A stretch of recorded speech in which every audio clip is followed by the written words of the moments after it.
दिवस मना रहे हैं, लेकिन यह आजादी हमें उपहार में नहीं मिली है। इसके लिए एक लंबी यात्रा करनी पड़ी है, आजादी की यात्रा। इस यात्रा में हजारों लाखों लोगों ने अपनी जान की कुर्बानी दी। 1919 जलियांवाला बाग। आज हमारी बैसाखी का दिन है, लेकिन पूरा पंजाब बैसाखी नहीं मनाएगा। हम सब बैसाखी नहीं मनाएंगे।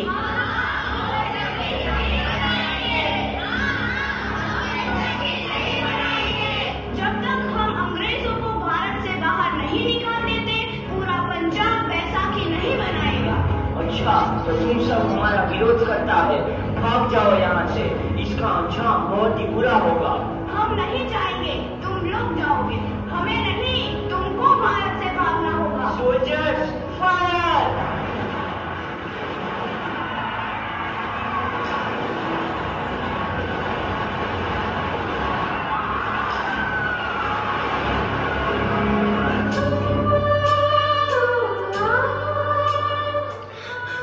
ये जमीन हमारी, ये धरती हमारी, ये खेत हमारे। अभी थोड़ी देर पहले हमारी ये फसलें लहरा रही थी, पर इन अंग्रेजों ने हमारी फसलें बर्बाद कर दी। इन अंग्रेजों ने एक ही झटके में इन सब फसलों को काट दिया। अंग्रेजों, तुम्हारे इस अत्याचार से हम डरेंगे नहीं। इस अत्याचार का बदला लेकर रहेंगे। हम आजादी लेकर रहेंगे। जलियांवाला बाग हर हिंदुस्तानी की आंख नम कर गया। इस कांड में कितने मासूमों की आहुति चढ़ गई। इतनी हैवानियत से इंसानियत कत्ल कर दी गई। जलियांवाला बाग के हत्याकांड ने आजादी की आग में घी देने का काम किया। मासूम औरतों, बच्चों की दर्द भरी चीखें और सिसकियां इनकलाब का गूंज बनकर उभरी। लाला लाजपत राय, भगत सिंह, राजगुरु, सुखदेव सरीखे क्रांतिकारियों ने भारत की इस जमीन से विदेशी दरिंदों को निकाल फेंकने के मंसूबे मजबूत कर लिए।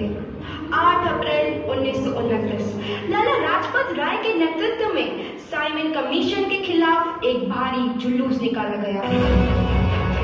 Simon commission, Simon commission, Simon commission, Simon commission, Simon commission, Simon commission,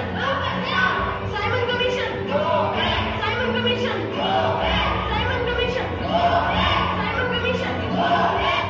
बेवकूफ इंडियंस, तुमको हमारी बात समझ में नहीं आती। Stop please. साइमन कमीशन नहीं मानता। आई से स्टॉप दिस। लाला जी, आप आगे बढ़ो, हम आपके साथ हैं। लाला जी, संघर्ष करो, हम आपके साथ हैं। लाला जी, संघर्ष करो, हम आपके साथ हैं। लाठी चार्ज करो!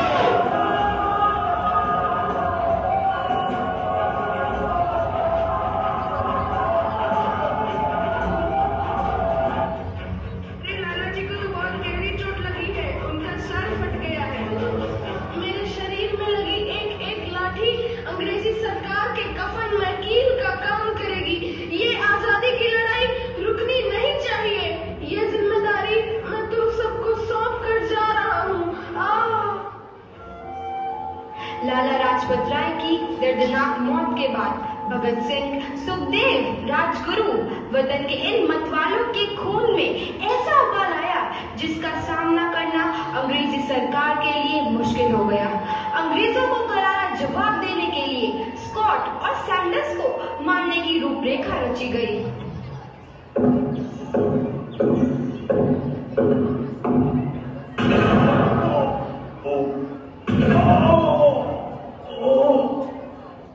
सैंडर्स मारा गया। चारों तरफ तहलका मचा था। दीवारों पर लिखा था, लाला जी की मौत का बदला ले लिया गया है। भगत सिंह समेत सभी वहां से फरार हो गए। 8 अप्रैल 1929 दिल्ली में ब्रिटिश सरकार की सेंट्रल लेजिस्लेटिव असेंबली की बैठक में 2 बम धमाके की आवाज सुनाई दी।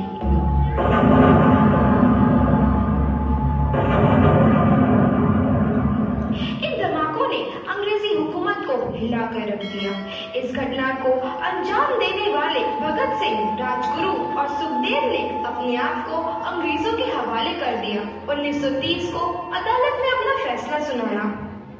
मुलजिम भगत सिंह, मुलजिम राजगुरु, मुलजिम सुखदेव को दफा 121 और दफा 302 के तहत ये अदालत तीनों को मुजरिम करार देती है और इस गुस्ताखी के लिए ये अदालत इन तीनों को सजाए मौत की सजा सुनाती है।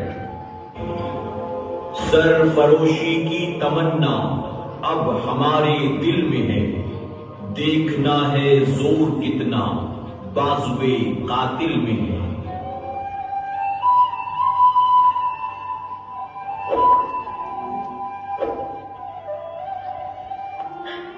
पुत्र की हाल है तेरा। मैं चंगा हूँ माँ, फिक्र करने की कोई गल नहीं। पुत्र, मेरा दिल तेरी तरह पत्थर दिल नहीं होगा।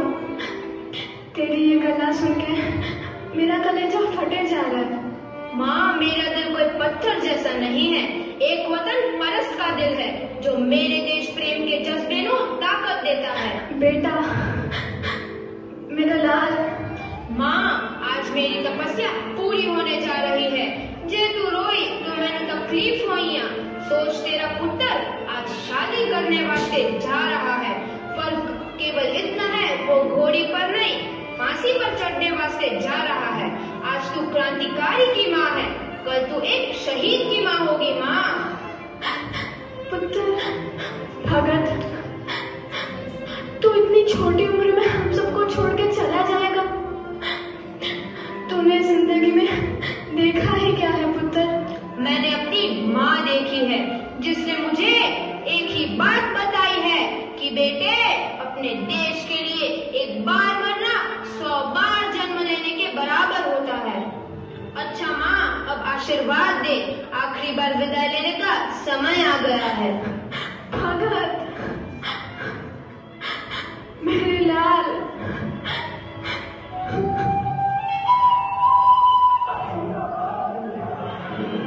भगत सिंह, तुम्हारी कोई आखिरी ख्वाहिश? हमारे हाथ खोल दिए जाए। हम तीनों दोस्त एक दूसरे से गले मिलना चाहते हैं। इनके हाथ खोल दिए जाए।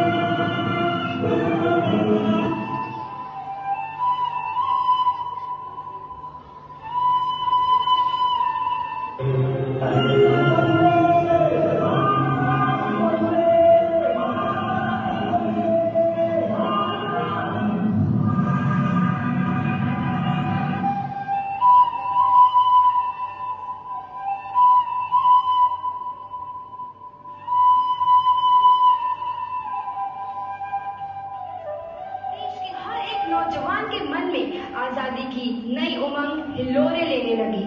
अंग्रेजों भारत छोड़ो का नारा जोर पकड़ रहा था। सबने एक आजाद भारत का सपना देखना आरंभ कर दिया था। हर कोई अपने अपने ढंग से इस महायज्ञ में अपनी आहुति दे रहा था। सुभाष चंद्र बोस, रानी लक्ष्मीबाई, तात्या टोपे और मंगल पांडे